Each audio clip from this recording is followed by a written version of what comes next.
ایک سوال یہ پوچھا گیا ہے کہ اگر بینک نے مکان یا گاڑی بیچ دی اور قسطوں میں وصولی کر رہا ہے بینک، تو یہ بات تو درست ہے، لیکن سوال یہ ہے کہ مکان یا گاڑی اب بینک کی ملکیت ہے یا نہیں؟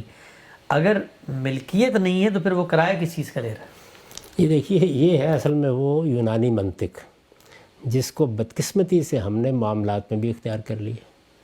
یعنی ایک نیا معاملہ ہوا ہے جس میں نے آپ کے ساتھ ایک بیع کا معاہدہ کر لیا ہے اور اس کے کچھ شرائط عائد کر دی ہیں. کیوں کیے ہیں؟ دیکھا جائے گا کیا وہ انصاف کے مطابق ہے، کیا مجھے اس کا اخلاقی حق ہے، یہ دیکھا جائے گا نا. یا جو پہلے سے موجود تصورات ہیں ان کو لائیں گے آپ اور لا کے اس پہ تنقید شروع کر دیں گے. میں اس کو سادہ جگہ پر آپ سے پوچھتا ہوں. میں ایک مکان ہے میرے پاس، آپ اس کے کرایہ دار ہیں. میں آپ کو پیشکش کرتا ہوں کہ کرایہ تو آپ مجھے دے ہی رہے ہیں اور 2 سال 4 سال سے رہ بھی رہے ہیں اس میں، تو دیتے رہیے کرایہ، لیکن میرے ساتھ اس کا بیع کا معاہدہ کر لیں، لے لیں یہ مکان آپ، اور اس کی قیمت مجھے آپ بالاقساط ادا کر دیا کریں.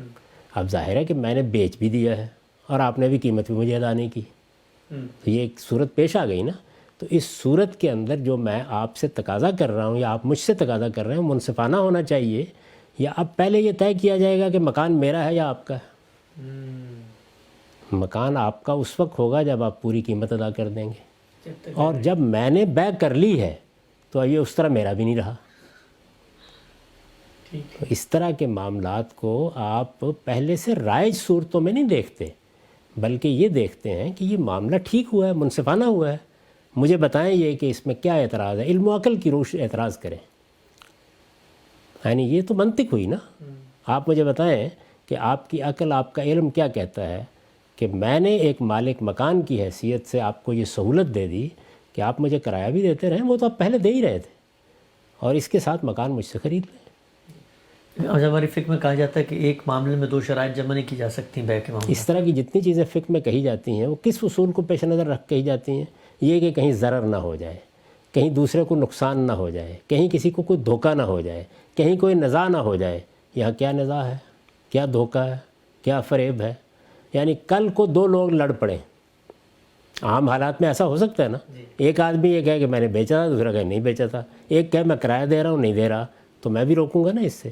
لیکن اگر اس کو آپ ایک ایسے منظم نظام میں بدل دیں کہ جس میں اس کا کوئی اندیشہ نہ رہے. ایک باپ اپنے بیٹے سے کہتا ہے کہ کب تک کرائے پہ رہو گے بھائی، میں تمہیں گھر خرید دیتا ہوں، مجھے قسطوں میں پیسے دیتا رہو اور مجھے ہی کرایہ دیتے رہا کرو. یہ پیشکش آپ کا کوئی دوست کرے یا آپ کو کوئی مالک مکان کرے، مجھے ذرا اس کے اوپر اخلاقی اعتراض کر کے دکھائیے کیا ہے. تو اس لیے معاملات کو جب نئے پیش آ جائیں یا کوئی نئی صورت سوچ جائے آپ کو، انسانوں کے درمیان معاملات ہونے ہیں، بیع و شراء کے بھی ہوتے ہیں، کرائے کے بھی ہوتے ہیں، آپ اعتراض کریں نا اس پر کیا کر رہے ہیں. ایک اعتراض ہم سب وہ یہ کہ اگر مثلا بینک مالک نہیں ہے، آپ بھی مالک نہیں ہیں، تو پھر اب ملکیت کے تقاضے کون پورا کرے گا؟ جو طے ہو جائیں گے میرے اور آپ کے درمیان. یہ تو کرائے کا مکان میں لیتا ہوں، بارہا ایسا ہوا ہے میں برسوں کرائے پر رہا ہوں کہ شرائط میں یہ طے ہو گیا کہ اگر کوئی 3 سال کے بعد رنگ روغن کرانا ہوگا تو مالک مکان کرائے گا، یا کوئی مرمت کرانی ہوگی، اور بارہا اس نے کہا کہ میں تو یہاں رہتا نہیں، یہ معاملات اگر آپ کے ہاں سے کوئی نقص پیدا ہوگا تو آپ ہی ٹھیک کرائیں گے. میں نے مان لیا اس بات کو، یہ امتراض ہو گیا، راضی نامہ ہو گیا. ہاں یہ بات آپ کر سکتے ہیں کہ یہ مطالبہ منصفانہ نہیں ہے، یہ اچھی بات نہیں ہے، اس کو بہتر کیجئے. یعنی کرائے کے معاملات جائز معاملات ہیں، ان کو کرتے وقت ایک فریق دوسرے کے ساتھ زیادتی کی کوئی چیز کر رہا ہے ضرور بتائیے. پہلے یہ مان لیجئے کہ یہ جائز معاملہ ہو رہا ہے. بیع و شراء کے معاملات، یعنی میں کوئی چیز بیچوں آپ کوئی چیز خریدیں، اس کے لیے کیا لازم ہے کہ فوری طور پر مجھے قیمت دینی ہے؟ آپ مجھے سہولت دے رہے ہیں، 2 سال بعد دے دینا، 3 سال بعد دے دینا. مجھے یہ بتائیے، اس وقت امریکہ میں آپ یہ دیکھتے ہیں کہ بہت بڑی بڑی کمپنیاں ہیں، 3 مہینے آپ ایک چیز استعمال کرتے ہیں واپس کر دیتے ہیں، کوئی کرایہ بھی نہیں دیتے، آپ کو پوری قیمت ادا کر دیتے ہیں. یہ اس سے پہلے ہوتا تھا؟ یعنی آپ پڑھیں ذرا فقہ نکال کے، کھڑے کھڑے یہ ہوتا تھا کہ اب تو آپ کو اختیار ہی باقی نہیں رہا، چیز اٹھا لی تو ختم ہو گیا، ایک مجلس سے اٹھائے تو یہ ظاہر ہے کہ ایک دور کی چیزیں تھیں. آج کے زمانے میں اب بالکل ایک نئی دنیا وجود میں آ گئی. کیا خود آپ کو بارہا تجربہ نہیں ہوا کہ 2 مہینے ایک چیز استعمال کی، کوئی نقص سامنے آ گیا، بتایا آپ نے کہ 2 مہینے پہلے تھی، یہ چیز سامنے آئی ہے، انہوں نے کہا بھیج دیجیے. کوئی خیال رویت کی خلاف ورزی نہیں ہوئی. کوئی کس طرح کا معاملہ نہیں ہوا. تو جو معاملات یا شرائط حدود بیان کیے جاتے ہیں وہ زمانے کے لحاظ سے ہوتے ہیں، عرف کے پیش نظر ہوتے ہیں، اور ان میں کچھ اخلاقی تقاضے ملحوظ رکھے جاتے ہیں. جھگڑا نہیں ہونا چاہیے، لوگوں کے درمیان نزاعات نہیں ہونے چاہیے، کسی کو ضرر نہیں پہنچنا چاہیے، کسی کے ساتھ دھوکہ نہیں ہونا چاہیے. پہلے یہ بتائیں کہ بیع کرنا کوئی ناجائز کام ہے، کرایہ لینا کوئی ناجائز کام ہے. اگر تو یہ دونوں کام ناجائز ہیں، اب ان دونوں معاملات کو ہم نے اکٹھا کیا اور ایک ہائر پرچیز ایگریمنٹ کر لیا، تو ظاہر ہے کوئی ایگریمنٹ ہم اپنی آزادانہ مرضی سے کریں گے. اس میں ایک آدمی آفر کرے گا، دوسرا قبول کرے گا، اس میں کوئی چیز خلاف انصاف ہے تو گفتگو ہو سکتی ہے. میں بازار سے ایک چیز خریدنے کے لیے جاتا ہوں، دکاندار مجھ سے ناجائز کہتے ہیں نا، منافع طلب کرتا ہے، تو بیع و شراء تو ناجائز نہیں ہے نا. اس ناجائز منافع پہ گفتگو ہو سکتی ہے. وہ ناجائز کس پہلو سے ہوتا ہے؟ بھئی زیادہ منافع مانگ لیا، مارکیٹ سے بڑھ کر مانگ لیا، ایسا ہی ہوتا ہے نا. لیکن یہ عمل اپنی ذات میں کیا ناجائز ہو جائے گا؟ تو اس لیے گھر خریدیے، گھروں کو کرائے پر لیں. کرائے اور خریداری، کرائے اور بیع دونوں کو ملا کر آپ نے ایک نئی معاملے کی صورت اختیار کر لی. اس پر اعتراض کیا کیا جا سکتا ہے؟ اچھا اس میں بھی آپ دیکھیں کہ گھر لیا جاتا ہے اس طرح بینک سے، تو اس انصاف کے تقاضے کو ملحوظ خاطر رکھتے ہوئے ابتدا میں جو گھر بیچ رہا ہوتا ہے اس کو پابند کیا جاتا ہے کہ 1 سال اگر کوئی اپلائنس خراب ہو، اب ہوم وارنٹی دے دیتے ہیں، اس کے ذمہ ہوتی ہے تاکہ یہی کام کوئی زحمت نہ پیدا ہو کسی کو. جی، اور اس کے بالکل برعکس بھی ہو سکتا ہے. مثلا میں نے گھر خریدا ملیشیا میں، تو اس میں انہوں نے کہا کہ 1 سال تک کوئی نقص سامنے آئے گا. تو ایک چھت کے معاملے میں یہ معلوم ہوا کہ وہ کچھ جھکی ہوئی ہے، تو انہوں نے کئی ہزار رنگٹ خرچ کر کے اس چھت کی مرمت کرا دی. یہ تھا. اچھا، یہ بھی ہو سکتا تھا کہ وہ یہ کہتے کہ اس وقت آپ نے جو چیز دکھانی ہے دکھا لیجیے، کل کے بعد ہم ذمہ دار نہیں ہوں گے. ہو سکتا ہے نا. آپ ایک گاڑی بیچتے ہیں، ایک آدمی یہ کہتا ہے جی لے جائیے، 1 ماہ تک بھی اگر کوئی چیز سامنے آئے تو میں ذمہ دار ہوں. ایک دوسرا آدمی یہ کہتا ہے جی اس وقت آپ اپنا مکینک لائیے اور دکھا لیجیے اس بات کو، کل کے بعد میں ذمہ دار نہیں ہوں. ان میں سے کسی چیز کو اصلاً ناجائز کہہ سکتے ہیں. تو اس لیے یہ بیع و شراء کے معاہدات ہوں، یہ کرائے کے معاملات ہوں، یہ باہمی رضامندی سے طے ہوتے ہیں. اس میں یہ گفتگو ہو سکتی ہے اور یہ اس آدمی کو توجہ دلائی جائے گی. یعنی کہیں ہو سکتا ہے مالک مکان زیادتی کر رہا ہو. مثلا میں نے دیکھا کہ ایک زمانہ ایسا تھا کہ ہم لوگ کرائے پہ گھر لے لیتے تھے، باقاعدگی سے کرایہ مل رہا ہے، مالک مکان شکر گزار ہوتے تھے اور انہیں بڑا صدمہ ہوتا تھا کہ آپ مکان چھوڑ کے چلے جائیں. میں نے خود اپنے یہاں یہ چیز دیکھی کہ اب مالک مکان کی خواہش ہوتی ہے کہ آپ نے سال کے لیے گھر لیا تھا، آپ چھوڑیں تاکہ وہ نیا مطالبہ زیادہ کرائے کا کر سکے. آپ سے تو زیادہ یہ کہے گا نا 10%، 5% بڑھا دیجیے. یہ ہوا نا. لیکن اس کو آپ ناجائز تو نہیں کہہ سکتے. یعنی ایک آدمی کا گھر ہے، وہ آپ کے ساتھ معاملہ کر رہا ہے. میرا ایک گھر ہے، میں اس گھر کو آپ کو بیچ رہا ہوں، یا میں آپ سے یہ کہہ رہا ہوں کہ میں آپ کو گھر خرید کے دے دیتا ہوں، آپ کو خرید کے دے دیتا ہوں، گھر خرید کے دے رہا ہوں نا. اس میں ناجائز کیا چیز ہے؟ اچھا، آپ نے اس کے جواب میں مجھے واپس کرنی ہے رقم، میں نے جو خرچ کی ہے، میں اس میں مہلت دے رہا ہوں آپ کو کہ آپ 10 سال میں واپس کر دیں، 5 سال میں واپس کر دیں، اتنی ایک ساتھ میں واپس کر دیں. اس دوران میں آپ کیا کریں گے؟ آپ میرا گھر استعمال کر رہے ہیں نا. اچھا، پھر اگر آپ کا یہ حق نہیں ہے استعمال کرنے کا تو اندر بھی نہ جائیں، اور اگر آپ چلے گئے ہیں تو مجھے بتائیں کہ ابھی آپ نے مجھے پیسے تو ادا نہیں کیے، تو کس اصول پر رہ رہے ہیں اس گھر میں. تو ہم نے ایک نیا معاملہ وجود پذیر کیا ہے لوگوں کی سہولت کے لیے. اس معاملے میں 2 کام ہوئے ہیں، استعمال کا کرایہ آپ سے لیا جا رہا ہے اور قیمت آپ سے، جو آج کی قیمت ہے وہ بالأقساط لی جا رہی ہے. اس میں قابل اعتراض کیا چیز ہے؟ وہ بتائیں مجھے ذرا. ہم جب یہ جو کہا جاتا ہے کہ وہ ملکیت کے اگر حقوق ادا نہیں کر رہا، تو دوسری طرف آپ یہ دیکھیں نا کہ جو بندہ اس گھر میں بیٹھا ہوا جو کرایہ دے رہا ہے، اس پراپرٹی کی جو قیمت بڑھ رہی ہے وہ بھی اس کی طرف جا رہی ہے. اس نے تو آج کے ریٹ پہ اس سے معاملہ کیا ہوا. میں وہی گزارش کر رہا ہوں کہ کئی چیزیں جو ادھر اب بینیفیشیل ہو رہی ہیں، کئی چیزیں جو ادھر منفعت کا باعث بن رہی ہیں، ان کا جائزہ لیں. اگر اس میں کہیں کوئی بے انصافی ہو رہی، یعنی اب اصول عامہ کا اطلاق ہوگا، بے انصافی تو نہیں ہو رہی، زیادتی تو نہیں ہو رہی، کسی آدمی پر زائد بوجھ تو نہیں ڈالا جا رہا، اب یہ باتیں زیر بحث آئیں گی. یہ نہیں کہہ سکتے آپ یہ کوئی ناجائز کام ہو گیا ہے. ناجائز کام جس کو اللہ نے قرار دیا وہ یہ ہے کہ آپ قرض دیں، اور قرض ان شرائط کے ساتھ نہیں دیا جاتا کہ مکان خرید کے دیں گے یا گاڑی خرید کے دیں گے. قرض آپ نے مجھ سے مانگا، میں قرض دوں گا، آپ جائیں جا کے کہیں پیسے پھینک دیں. اور قرض اصل میں دوسرے کی مدد کے لیے دیا جاتا ہے بنیادی طور پر. تو اس لیے قرض جب دیا جاتا ہے تو اس میں کہا گیا کہ آپ اس کی منفعت کا مطالبہ نہیں کریں گے. آگے بڑھتے ہیں. ہم سے ایک اور اشکال جو ہماری اس گفتگو کے بعد سامنے آیا وہ یہ تھا کہ یہ جو بات کہی گئی کہ اصل زر سیکیور رہے گا، پرنسپل سیکیورڈ، آپ نے فائنینسنگ کی بات کی تھی، اور کوئی بھی نقصان ہو جائے تو اس میں اصل زر ہی کا مطالبہ ہوگا، تو اس پہ کہا گیا کہ واپسی کی سیکیورٹی تو قرض ہی میں ہوتی ہے، جو یہ جو سرمایہ کاری ہوتی ہے اس میں تو نہیں ہوتی، تو کاروبار میں اگر نقصان ہوتا ہے تو یہ کہاں کا انصاف ہے کہ یہ رقم واپس کرے؟ یہ معاہدہ تو انصاف پر مبنی ہی نہیں ہے. یعنی پرنسپل سیکیورڈ فائنینسنگ میں جب ہم کہتے ہیں اصل زر محفوظ ہے تو اصل زر تو صرف قرض میں محفوظ ہوتا ہے، جبکہ معاملہ سرمایہ کاری کا ہو رہا ہے. یعنی یہ کوئی کہیں کتاب میں لکھا ہوا ہے کہ اس میں محفوظ ہوتا ہے؟ بھئی قرض ایک الگ معاملہ ہے، قرض کی اپنی ایک طریقے ہیں. ایک زمانے میں قرض پر منفعت لی جاتی تھی، اسلام نے حرام قرار دے دیا اس کو. اس وقت تو منفعت لینا ہی بالکل جائز لوگ سمجھتے تھے، عام معاملے کی چیز سمجھتے تھے. اب بھی بہت سے لوگ اس کو جائز سمجھتے ہیں. تو دنیا کے اندر جب کوئی معاملہ ہے تو سوال یہ ہے کہ اللہ تعالیٰ کیا چیز روک رہے ہیں. میں نے بہت تفصیل کے ساتھ یہ بتایا ہے کہ قرض کا معاملہ اسلامی اخلاقیات میں تبرع کا معاملہ ہے، نیکی کا معاملہ ہے، خیر کا معاملہ ہے. اس پر منفعت کا مطالبہ نہیں ہو سکتا. یہاں میں نہ تبرع کرنے جا رہا ہوں، نہ نیکی کرنے جا رہا ہوں، نہ آپ کی کوئی مدد کرنے کے لیے جا رہا ہوں. میں آپ کے ساتھ کاروبار میں شریک ہونے کے لیے روپیہ لگا رہا ہوں، فائنانسنگ کر رہا ہوں، سرمایہ کاری کر رہا ہوں. اس کے لیے وہی چیز ہوگی جو میں پہلے عرض کر چکا. انصاف کے ساتھ بتائیے کیا ہونا چاہیے. کیا یہ حقیقت نہیں ہے کہ میں آپ کے فیصلوں کو نہیں دیکھوں گا؟ مجھے جو آپ نے تصویر دکھائی ہے وہ آپ کی دکھائی ہوئی ہے، مجھے اس کو پرکھنے کے مواقع نہیں ہیں کیا ہے کیا نہیں ہے. اچھا پھر یہ کہ اگر میں اس کو پرکھ بھی لوں تو مارکیٹ میں حقیقی صورتحال کیا پیش آ جائے گی اور آپ کیا کریں گے کل کو، میں تو نہیں وہاں بیٹھا ہوا ہوں گا. جب میں آپ کے ساتھ سرمایہ دے کے شریک ہو گیا، یعنی اب میں دفتر میں بیٹھ رہا ہوں، اب معاملات سب ہو رہے ہیں، ہم بیٹھ کے فیصلے کر رہے ہیں، اس موقع پر میں یہ کہوں کہ پرنسپل سیکیورڈ تو یقیناً ناجائز ہے، یہ مطالبہ ہی صحیح نہیں ہے. میں تو گھر میں بیٹھا ہوا ہوں، آپ نے مجھ سے پیسہ لے لیے.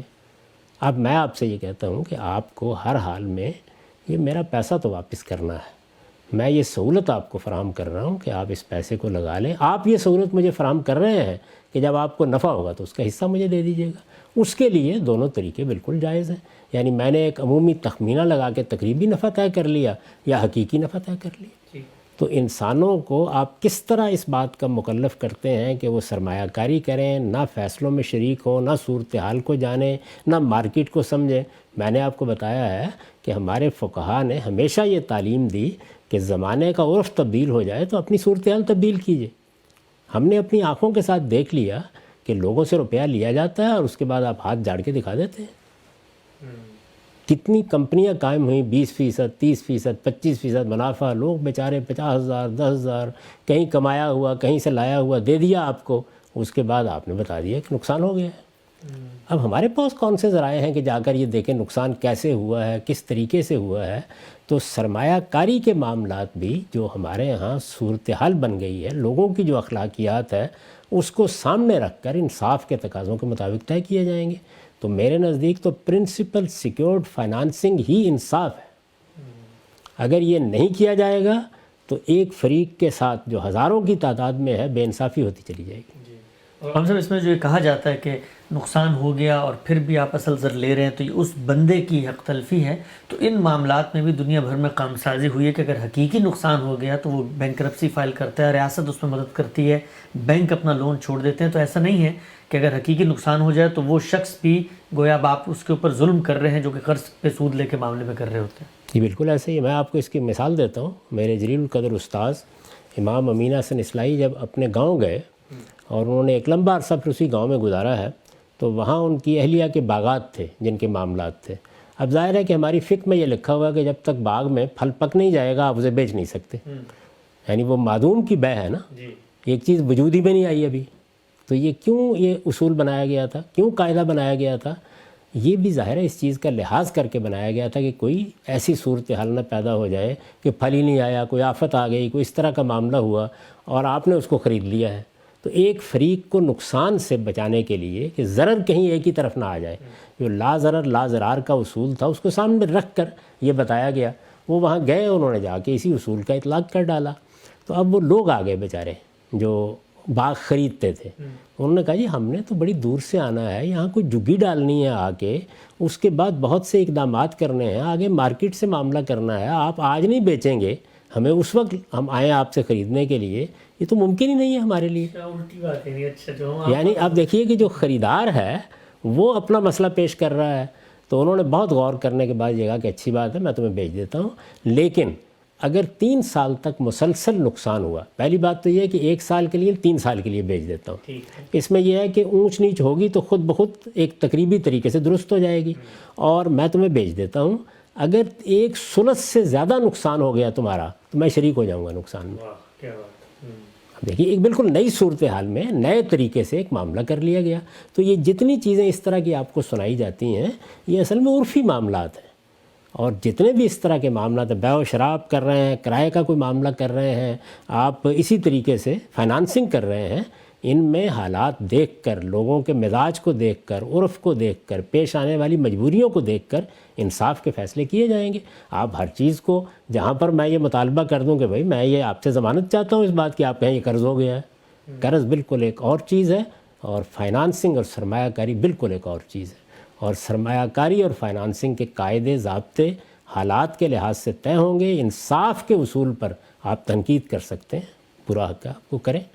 آخری ایک اشکال غم صاحب کے سامنے رکھ دیتا ہوں میں, وہ یہ ہے کہ لکھا ہے کہ فرض کریں ایک کمپنی کو ملازمین کو تنخواہیں دینے کے لیے اسلامی طریقے سے بینک کے پاس جانا پڑتا ہے, تو اب وہ وہاں جا کے کہ ہائر پرچیز کا ایگریمنٹ کرے گی, وہ تو قرض ہی لے گی نا, تو اس پر تو کوئی منفعت وہ تو دینا نہیں. دیکھیے یہاں تو ہائر پرچیز زیر بحث ہی نہیں ہے, یہاں پر تو فائنانسنگ ہونی ہے.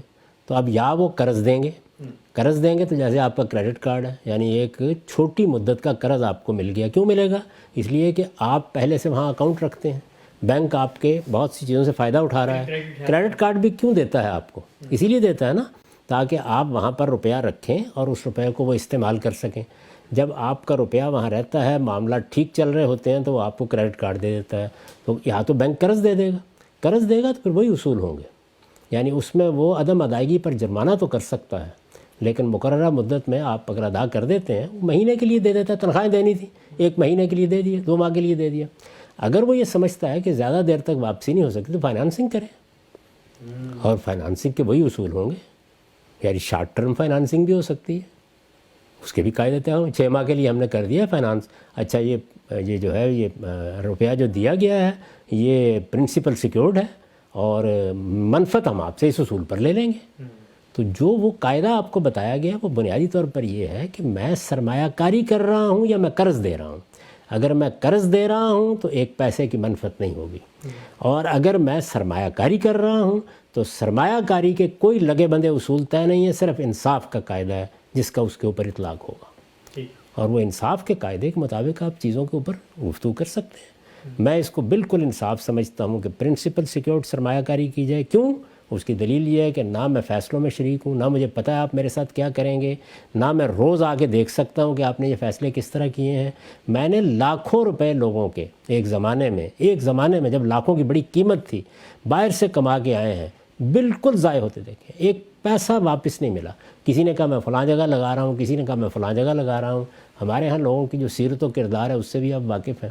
تو اس لیے میرے نزدیک پرنسپل سیکیورڈ فائنانسنگ ہی, اور یہ فائنانسنگ ہے, میں نے کوئی قرض نہیں دیا آپ کو. آپ میرے پاس قرض لینے نہیں آئے تھے, آپ میرے ساتھ کاروبار کرنے کے لیے آئے ہیں. کاروبار کے لیے میں نے شرط عائد کی ہے, اور بالکل انصاف کی شرط عائد کی ہے. نفع کے بارے میں میں نے عرض کیا تھا, حقیقی بھی ہو سکتا ہے, تقریبی بھی ہو سکتا ہے. حقیقی کا مطلب یہ ہے کہ پھر نفع کا ہم حساب کرنے کے لیے بیٹھیں گے, اس میں بھی بڑی مشکلات پیدا ہو جاتی ہیں. یعنی حقیقت میں کیا نفع ہوا ہے, آپ کیا نقصان دکھا رہے ہیں. تو ایک کاروبار کی اسیسمنٹ کر کے یہ دیکھا جاتا ہے کہ اس میں مثلا 5% نفع بھی ہوگا, 10 بھی ہوگا, 15 بھی ہو سکتا ہے, اس میں اوپر نیچے ہوتا رہتا ہے.